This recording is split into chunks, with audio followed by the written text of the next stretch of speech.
अस्सलामु अलैकुम दोस्तों, आप सब कैसे हो। दोस्तों, आज के लिए एक ज़रूरी वीडियो इंसानों के शरीर का एक पार्ट जो बहुत ही गुप्तपूर्ण है, ब्रेन।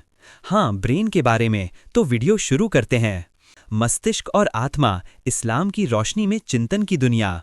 पहला भाग, पार्ट ए, मानव मस्तिष्क, अल्लाह की रचना का एक आश्चर्यजनक चिन्ह। बिस्मिल्लाहिर्रहमानिर्रहीम। सभी प्रशंसा अल्लाह के लिए है जिसने इंसान को बुद्धि, चेतना और सोचने की ताकत दी। वह जिसने कहा, क्या उन्होंने अपने आप पर गौर नहीं किया। सूरा अर-रूम 8।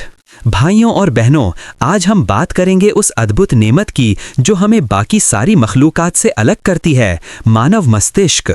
यह वह शक्ति है जिसके जरिए हम सोचते हैं, समझते हैं, प्यार करते हैं, नफरत करते हैं और अल्लाह को पहचानते हैं। ब्रेन, अल्लाह की रचना का चमत्कार। अल्लाह ताला ने इंसान के सिर में ऐसा जहान बसाया है जो अरबों ख्वाबों, विचारों और यादों को संभाले हुए है। एक इंसान के मस्तिष्क में लगभग 86 अरब न्यूरॉन होते हैं और हर न्यूरॉन लाखों दूसरे न्यूरॉनों से जुड़ा रहता है। यह वह जाल है जहां विचार जन्म लेते हैं। कुरान करीम हमें बार बार सोचने की दावत देता है। क्या तुम नहीं सोचते? सूरा बकरा 44। क्या तुम अक्ल नहीं लगाते? सूरा यासीन 68। इससे साफ है कि इस्लाम सिर्फ ईमान और इबादत का मजहब नहीं, बल्कि यह तफक्कुर यानी गहरी सोच का मजहब है। ईमान और सोच का रिश्ता। इंसान के ईमान की शुरुआत सोच से होती है। जब कोई व्यक्ति यह विचार करता है कि मुझे किसने पैदा किया, यह सृष्टि कैसे बनी, तो वही विचार उसे ईमान तक पहुंचाता है। अल्लाह ने कुरान में फरमाया, हम उन्हें अपनी निशानियां आसमानों में और उनके अपने भीतर दिखाएंगे ताकि यह साफ हो जाए कि यह हक है। सूरा फुस्सिलात 53। इस आयत में अल्लाह साफ कहता है कि इंसान के भीतर जो मस्तिष्क है वह भी उसकी निशानियों में से एक है। जब इंसान सोचता है, वह अपने मस्तिष्क में अल्लाह की रचना को महसूस करता है। सोच इबादत का एक रूप। रसूल अल्लाह सल्लल्लाहु अलैहि वसल्लम ने फरमाया, 1 घंटे का चिंतन 60 साल की इबादत से बेहतर है। सोचने का मतलब सिर्फ दिमागी कसरत नहीं, बल्कि वह विचार जो दिल को अल्लाह की तरफ मोड़ दे। जब इंसान अपनी जिंदगी, अपने कामों और इस दुनिया के मकसद पर सोचता है, वह अपने मस्तिष्क के जरिए इबादत करता है।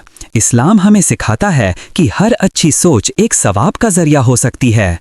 जब तुम किसी नेक काम का इरादा करते हो तो वह विचार ही तुम्हारे ईमान का हिस्सा बन जाता है।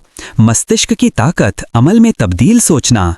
अल्लाह ने मस्तिष्क को सिर्फ सोचने का नहीं, बल्कि अमल की दिशा देने का जरिया बनाया है। जब कोई इंसान तय करता है कि वह भलाई करेगा, तो मस्तिष्क के भीतर एक नया रास्ता बनता है, जिसे आज का विज्ञान न्यूरल पाथवे कहता है। हर बार जब तुम कोई नेक काम करते हो, वह रास्ता मजबूत होता जाता है, और हर बार जब गुनाह करते हो, वह रास्ता अंधेरा और कमजोर होता जाता है। कुरान कहता है, हर गुनाह उनके दिल पर एक दाग छोड़ देता है। सूरा मुत्तफिफीन 14। यानी जैसे गुनाह दिल को काला करता है, वैसे ही वह मस्तिष्क में बुरे विचारों की परत चढ़ा देता है। अल्लाह का जिक्र और मानसिक सुकून। कुरान में अल्लाह फरमाता है, जान लो अल्लाह के जिक्र में दिलों को इत्मीनान मिलता है। सूरा रद 28। जब इंसान अल्लाह को याद करता है तो उसके मस्तिष्क में सुकून के रसायन सेरोटोनिन, डोपामाइन बढ़ जाते हैं। वह तनाव से दूर शांति के करीब आ जाता है। जिक्र का मतलब सिर्फ जबान से अल्लाह कहना नहीं, बल्कि मस्तिष्क को उसके नाम से भिगो देना है। ऐसा करने से विचार भी रोशन हो जाते हैं। इंसान का मस्तिष्क, रहस्य और जिम्मेदारी। अल्लाह ने जब आदम अलैहिस्सलाम को पैदा किया तो फरिश्तों से कहा, मैं जमीन में एक खलीफा बनाने वाला हूँ। सूरा बकरा 30। यह खलीफा बनने का हक किसी और मखलूक को नहीं मिला, क्योंकि किसी और के पास मस्तिष्क और फिक्र नहीं था। यानी इंसान को सोचने की ताकत देकर अल्लाह ने उसे जिम्मेदारी भी दी। कुरान में बार बार कहा गया, क्या तुम नहीं समझते? क्योंकि जो समझ नहीं रखता वह अपनी जिम्मेदारी को पूरा नहीं कर सकता। गलत विचार और शैतान का फुसफुसाना। मस्तिष्क एक जंग का मैदान भी है। यहाँ अच्छाई और बुराई, ईमान और शैतान के विचार आमने सामने होते हैं। अल्लाह ने हमें चेतावनी दी, शैतान इंसान के दिलों में फुसफुसाता है। सूरा नास 4। यानी शैतान तुम्हारे दिमाग में बुरे ख्याल डालता है, लेकिन अल्लाह ने हमें इनसे बचने का तरीका भी दिया, जिक्र और तकवा। जब इंसान औज़ु बिल्लाहि मिनश शैतानिर रजीम पढ़ता है तो उसके मस्तिष्क में नकारात्मकता की जगह रोशनी भर जाती है। ये वही तसल्ली है जो किसी दवा से नहीं, सिर्फ ईमान से मिलती है।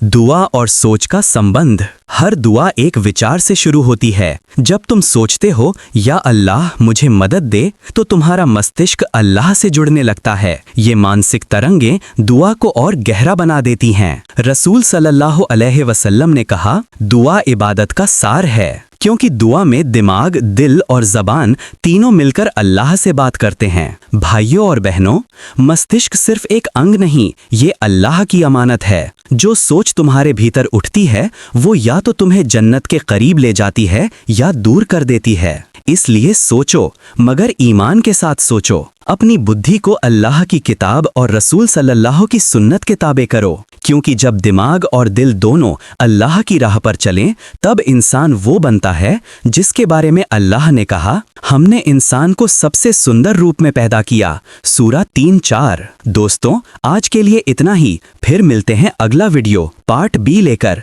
अल्लाह हाफिज। अस्सलामु अलैकुम।